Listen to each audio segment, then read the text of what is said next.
guys, before I set this up, I just want to show you a concept.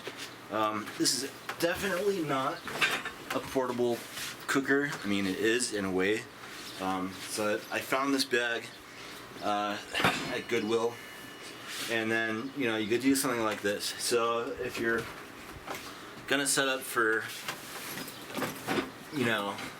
base camp or a cooking camp for hunting or whatever, you can do this. It's gonna take a little while to set up, so don't recommend. I'm not even gonna show you the setup because it's gonna take a little while. But this is the cooker where you have the power.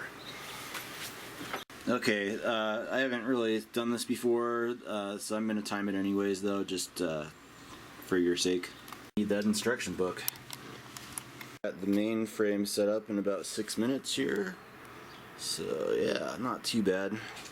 I did take a little break, but I restarted. So I got the first portion of this. I kind of just, I don't know if you're not supposed to hang it like this, but whatever, I'm doing it.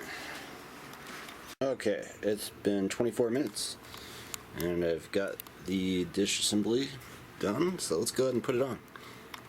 So the optics of this are really cool.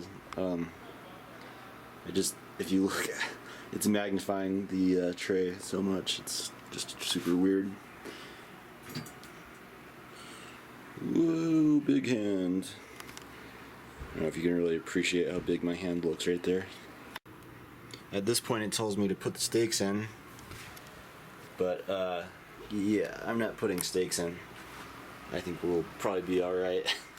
Okay, I got the mirror on and I got the little adjustment thing. Really all together, not too bad, pretty easy. It actually took a little, that was faster than I thought it'd be, so.